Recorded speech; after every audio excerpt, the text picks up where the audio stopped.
उसने हमारे पूरे किए कराए पर पानी फेर दिया। उसकी एक चाल से हमारी बरसों की मेहनत मिट्टी में मिल गई है। हमें कुछ करना होगा, नहीं तो हमारा अस्तित्व ही मिट जाएगा। सरदार, आप कुछ बोलते क्यों नहीं हैं? यह वक्त कुछ बोलने का नहीं बल्कि कुछ करने का है। आपको जो भी करना है बहुत जल्दी कीजिए सरदार। कहीं ऐसा ना हो कि हम सबको समुद्र छोड़कर हमेशा हमेशा के लिए जमीन पर रहने पर मजबूर होना पड़े, क्योंकि उसकी वजह से अब सिर्फ कुछ लुटेरे ही बचे हैं। बाकी सबको राजा ने बंदी बना लिया है। वो दिन कभी नहीं आएगा। उसने हमारी बिरादरी के साथ जो किया है उसकी सजा उसे जरूर मिलेगी। लेकिन सबसे पहले तू जाकर ये पता लगा कि उसकी तीनों बहनें इस वक्त कहाँ हैं और क्या कर रही हैं।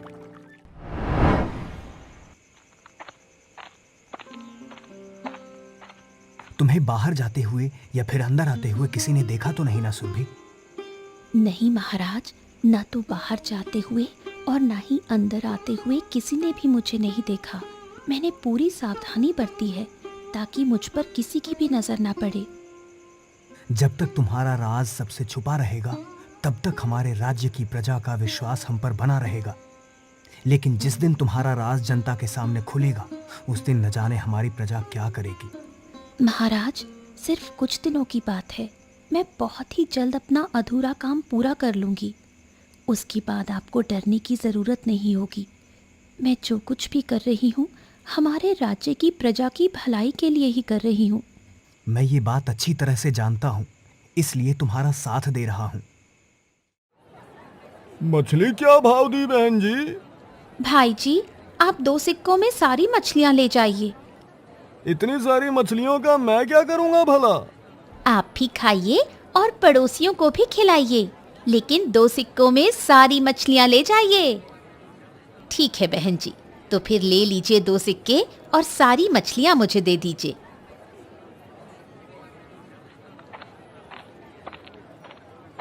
अपना आज का काम तो हो गया, चलो अब यहाँ से चलकर अपना असली काम करते हैं। धीरे बोल, कोई सुन ना ले। कहीं ये तीनों पगला तो नहीं गई? इतनी सारी मछलियाँ सिर्फ 2 सिक्कों में दे दी। कहीं ये तीनों वही तो नहीं जिन्हें मैं ढूंढ रहा हूँ? मैंने इनका चेहरा भी तो नहीं देखा, नहीं तो दूध का दूध और पानी का पानी हो जाता। सच्चाई का पता लगाने के लिए मुझे इनका पीछा करना पड़ेगा।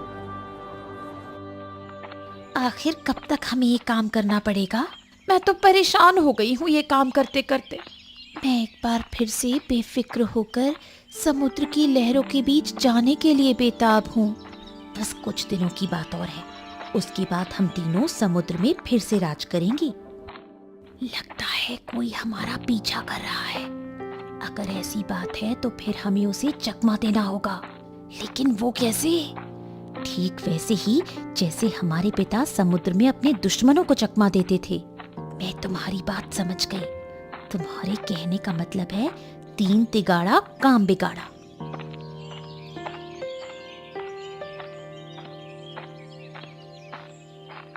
ये क्या? ये तीनों तो अलग अलग दिशा में जा रही हैं। अब मैं किधर जाऊं? सीधा जाऊं, दाएं जाऊं या फिर बाएं जाऊं? एक काम करता हूं, मैं वापस जाता हूं। मुझे लगता है ये नील का साथी था। हाँ, मुझे भी ऐसा ही लगता है। इसलिए वो हमारा पीछा कर रहा था। आज तो हम सब उससे बच गए। अगली बार न जाने क्या होगा। तुम सही कह रही हो दीदी। समय रहते अपना अधूरा काम पूरा कर लें, उसके बाद हमें नील से डरने की कोई जरूरत नहीं होगी।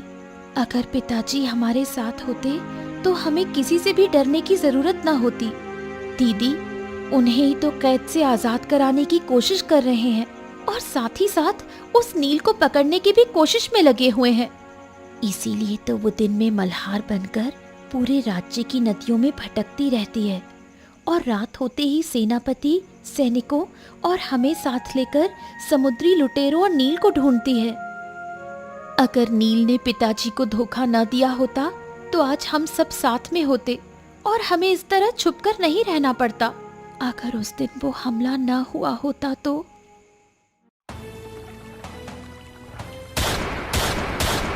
हमारा गोला बारूद खत्म हो रहा है और मुझे नहीं लगता कि अब हम राजा की सेना का और मुकाबला कर पाएंगे। क्योंकि हम बुरी तरह फंस चुके हैं।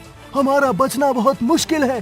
अब हमारे पास दो ही रास्ते हैं, या तो हम सब बहादुरी से लड़ते हुए मारे जाएं, या फिर नाव छोड़कर भाग जाएं।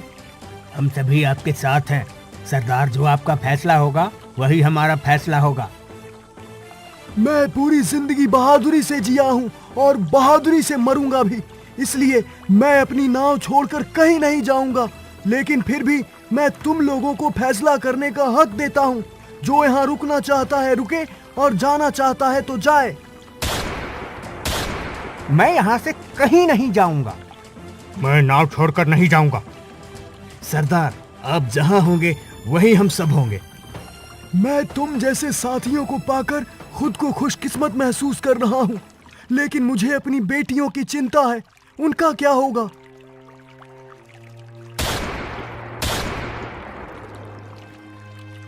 आप हमारी चिंता मत करिए पिताजी। हम चारों बहनें मरते दम तक आपके साथ ही रहेंगी। आपको छोड़कर कहीं नहीं जाएंगी। तुम सब ने हमारे राज्य की प्रजा की नाक में दम किया हुआ था। तुम्हारी वजह से कोई भी पड़ोसी राज्य समुद्र के रास्ते हमारे साथ व्यापार करने से डरता था, लेकिन आज से हमारी प्रजा और व्यापारियों को तुम्हारे आतंक से मुक्ति मिलेगी।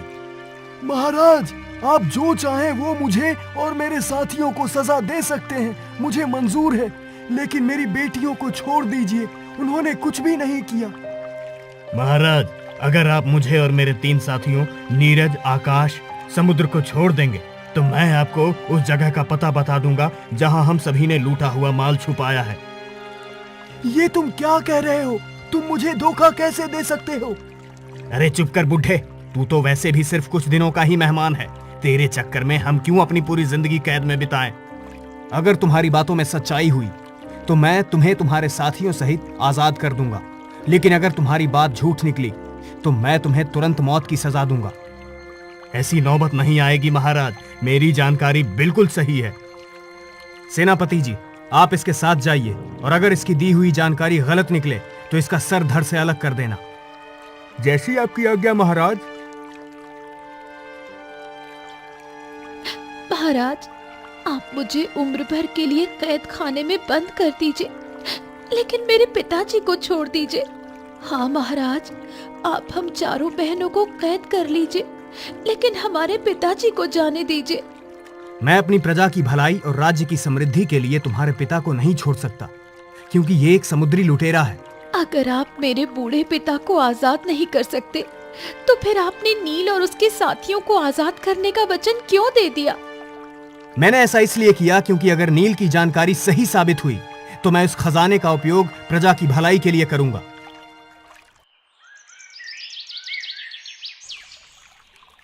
महाराज, इस समुद्री लुटेरे की दी हुई जानकारी बिल्कुल सही थी। मैं इसकी बताई जगह से पूरा सोना ले आया हूँ।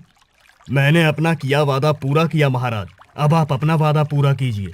सेनापति जी, इसे और उसके साथियों को छोटी नाव दे दो और यहाँ से जाने दो, लेकिन ध्यान रहे अगली बार अगर समुद्र में दिखाई दिए तो तुम सब की बाकी की जिंदगी कैद खाने में बीतेगी। महाराज, अगर आप अपनी प्रजा की भलाई के लिए 4 लुटेरों को छोड़ सकते हैं, तो फिर आप जरूर एक और लुटेरे को आजाद कर सकते हैं। मैं तुम्हारी बात समझा नहीं। अगर आप थोड़े से धन के बदले 4 लुटेरों को छोड़ सकते हैं, तो अगर मैं समुद्र के सभी लुटेरों को पकड़ने में आपकी मदद करने का वादा दूं, तो आप जरूर मेरे पिताजी को आजाद कर देंगे। आप सोच क्या रहे हैं महाराज? मेरी सहायता से आप समुद्र को लुटेरों से मुक्त कर सकते हैं, जिससे आपकी प्रजा का विश्वास आपके प्रति और बढ़ जाएगा और आपके राज्य में खुशहाली भी बढ़ेगी। समुद्र में तो हजारों समुद्री लुटेरे हैं, उन्हें पकड़ने में तो सालों का समय लग जाएगा। जब तक समुद्र का आखिरी लुटेरा पकड़ा नहीं जाता, तब तक मैं आपके साथ रहूंगी। बिना विवाह के मैं तुम्हें अपने साथ नहीं रख सकता। तो आप मुझसे विवाह कर लीजिए, तब तो मैं आपके साथ रह सकती हूँ ना। मैं ऐसा नहीं कर सकता।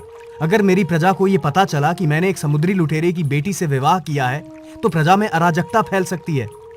अगर ऐसी बात है तो फिर आप मुझसे विवाह कर लीजिए और अपनी प्रजा को बताइए कि मैं एक मल्हार हूँ। इस तरह आपकी प्रजा की नजरों में आपका सम्मान बढ़ जाएगा और आप अपनी प्रजा की भलाई का काम भी कर सकेंगे। तुमने अभी जो कहा, अगर वैसा हो सकता है तो मैं अपनी प्रजा की भलाई के लिए तुम्हारी बात मानने को तैयार हूँ, परंतु मेरी भी एक शर्त है। तुम दिन में मल्हार बनकर रहोगी और रात में समुद्री लुटेरों को पकड़ने में मेरी सहायता करोगी। ठीक है, मैं आपकी शर्त मानने को तैयार हूँ, लेकिन मुझे अपने काम में अपनी बहनों की सहायता भी चाहिए होगी। भला वो कैसे? ये सब मैं आपको बाद में समझा दूंगी। अभी आप मेरे पिताजी को आजाद कर दीजिए। मैं अभी ऐसा नहीं कर सकता। जब तक तुम अपना काम पूरा नहीं करोगी, तब तक मैं तुम्हारे पिता को आजाद नहीं कर सकता। दीदी पिताजी को आजाद करवाने के लिए खुद जिंदगी भर के लिए राजा की कैदी बन गई। उन्हीं के कहने पर ही हम सब दिन में सबसे छुप कर रहती हैं और रात में उनकी मदद करती हैं। रानी जी को मेरा प्रणाम। रानी जी को मेरा प्रणाम।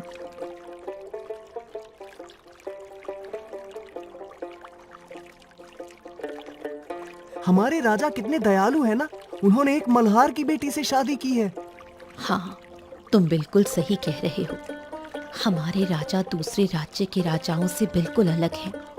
वो अमीर और गरीब में भेद नहीं करते, अपनी प्रजा को एक बराबर सम्मान देते हैं। तभी तो उन्होंने ऐसा किया। जब से उन्होंने एक मल्हार की बेटी से शादी की है, तब से हमारे राज्य की किस्मत ही चमक गई है। बिल्कुल सही बात है। पिछले कुछ समय से समुद्री लुटेरों का प्रकोप कम हुआ है और हमारे राज्य में व्यापार भी बढ़ा है। मैं तो बहुत ही खुश हूँ।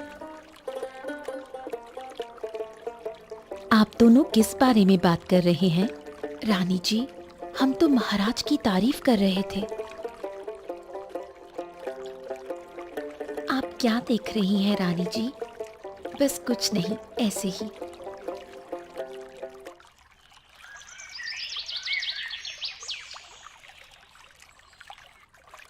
मैंने दिन का काम तो अच्छी तरह से कर लिया, अब रात के काम की बारी है। चलो साथियों, समुद्र को लुटेरों से मुक्त करवाते हैं। सेनापति जी, सैनिकों को हमले के लिए तैयार कीजिए। कुछ दूरी पर समुद्री लुटेरों की एक नाव है। हमें क्या करना है दीदी? तुम दोनों वही करो जो तुम सबसे अच्छा करती हो। इसका मतलब कि हमें उन लुटेरों का ध्यान भटकाना होगा ताकि वो आपकी नाव को आता हुआ ना देख सकें। तुम बिल्कुल ठीक समझी।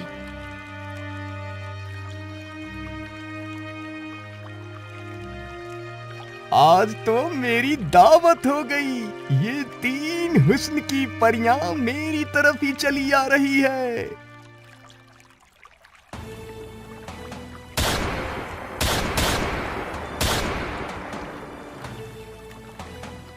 आप सबकी मदद से आज समुद्र के आखिरी लुटेरे का खात्मा हो गया।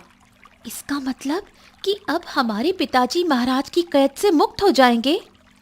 अभी नहीं, क्योंकि अभी सिर्फ उन लुटेरों का सफाया हुआ है जो समुद्र में थे। अभी वो लुटेरे बचे हुए हैं जिन्हें नील ने संरक्षण दिया हुआ है। जब तक उनका खात्मा नहीं हो जाता, तब तक पिताजी को कैद में ही रहना पड़ेगा।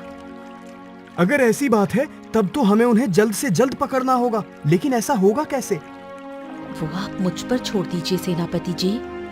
दीदी, अगर आप उस धोखेबाज को पकड़ना चाहती हैं, तो हम आपकी मदद कर सकती हैं। वो कैसे? दीदी, हमें लगता है कि कुछ दिनों पहले उसका एक साथी हमारा पीछा कर रहा था, लेकिन हमने उसे चकमा दे दिया था। अगर वो सच में ही उस धोखेबाज नील का साथी था, तो जरूर एक बार फिर हमारा पीछा करेगा और इस बार हम खुद उसके जाल में फंसकर उसे फंसा लेंगी। वो कैसे? उसके लिए सेनापति जी को हमारी सहायता करनी होगी।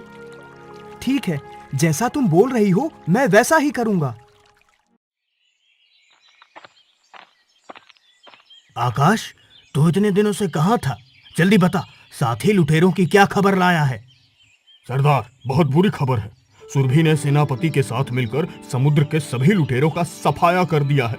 अब सिर्फ वही लुटेरे बचे हैं जो समुद्र छोड़कर जमीन में रह रहे हैं। इसका मतलब कि तू जो खबर पिछली बार लाया था वो बिल्कुल सच्ची थी। हाँ सरदार, सुरभि ये सब आपसे बदला लेने के लिए कर रही है। तू बहुत गलत समय पर आया है। मुझे ऐसा लगता है तू भी कोई बुरी खबर ही लाया होगा। सरदार, मैं बुरी खबर नहीं बल्कि बहुत अच्छी खबर लाया हूँ। मुझे पता चल चुका है कि सुरभि की तीनों बहनें कहाँ रहती हैं।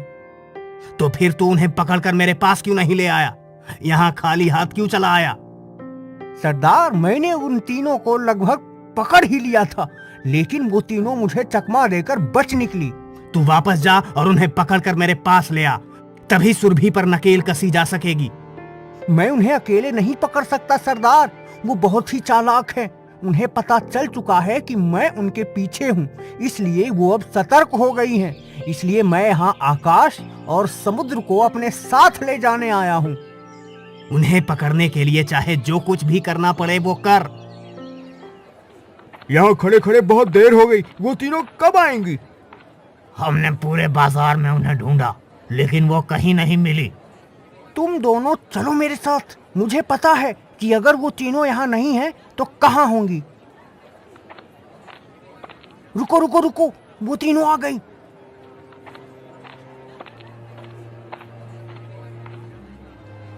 बहुत दिनों से तुम्हारी तलाश थी, आज आई हो पकड़ में। हमें कुछ मत करना, हमें यहाँ से जाने दो।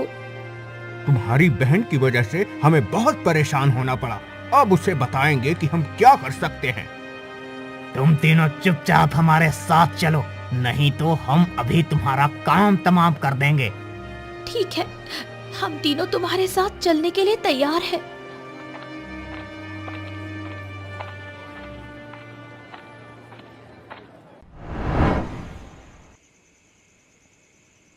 सुरभि, आपने अपना किया वादा पूरा किया है।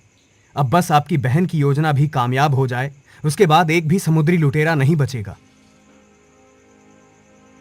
महाराज की जय हो। कहो सैनिक, क्या खबर लाए हो? महाराज, महारानी जी की तीनों बहनों को 3 आदमी अपने साथ ले गए हैं और एक सैनिक उनके पीछे गया है। ये तो बहुत अच्छी बात है। इसका मतलब सोना की योजना सफल हो चुकी है। अब बस वो सैनिक वापस आ जाए, फिर हमें उस धोखेबाज के ठिकाने का पता चल जाएगा। सुरभि, आप इतना बेचैन क्यों हो रही हैं? सैनिक अभी कुछ देर में आता ही होगा। मैं बेचैन कैसे ना हूँ महाराज, मेरी बहनों की जिंदगी का सवाल है। दोपहर से शाम हो गई, लेकिन सैनिक अभी तक नहीं आया। न जाने वो तीनों वहां किस हाल में होंगी। सैनिक, जल्दी से बताओ, वो मेरी बहनों को कहाँ ले गए हैं? महारानी जी, वो तीनों आपकी बहनों को नदी के किनारे बनी एक झोपड़ी में ले गए हैं। वहां और कौन कौन है? वहां पर बहुत से समुद्री लुटेरे हैं। महाराज, जल्दी से सैनिक की बताई जगह पर सेना लेकर चलिए और बाकी के बचे समुद्री लुटेरों को कैद खाने में बंद करने का इंतजाम करिए। बहुत देर हो गई, लेकिन दीदी अभी तक सैनिकों को लेकर यहाँ नहीं आई। न जाने उन्हें कितना समय लगेगा। मुझे तो बहुत भूख लगी है। राजा को हमारे ठिकाने के बारे में ना जाने कौन बता रहा है। अब हमारा समुद्र में जाना बहुत मुश्किल हो गया है। हर वक्त ये डर लगा रहता है कि राजा की सेना अब हम पर हमला कर देगी, अब हम पर हमला कर देगी। अब तुम में से किसी को भी डरने की जरूरत नहीं है। बहुत ही जल्द हम फिर से समुद्र पर राज करेंगे। भला वो कैसे? बस तुम देखते जाओ मैं क्या करता हूँ। तुम सबको हमारी सेना ने चारों तरफ से घेर लिया है। अगर जरा सी भी होशियारी दिखाने की कोशिश की तो तुम सभी मारे जाओगे। मैं तुम सबको राजद्रोह करने के जुर्म में बंदी बनाता हूं। लेकिन महाराज, आपने तो हमें मुक्त किया था। मैंने तुम्हें मुक्त जरूर किया था, लेकिन तुम्हें राजद्रोह करने की छूट नहीं दी थी। तुमने समुद्री लुटेरों का साथ दिया है, उसकी सजा तुम्हें जरूर मिलेगी। आपको यहाँ का पता किसने बताया? कौन है वो गद्दार? गद्दार के साथ भला कौन गद्दारी करेगा? तुमने मेरे पिताजी को धोखा दिया था, लेकिन तुम भूल गए थे कि उनकी 4 बेटियां हैं जो तुमसे ज्यादा होशियार हैं। तुम मेरे बिछाए जाल में फंस गए। कैसा जाल? उम्र भर कैद खाने में बंद रहोगे, तो मेरे बिछाए जाल के बारे में सोचने का तुम्हारे पास बहुत समय होगा, तो सोचते रहना।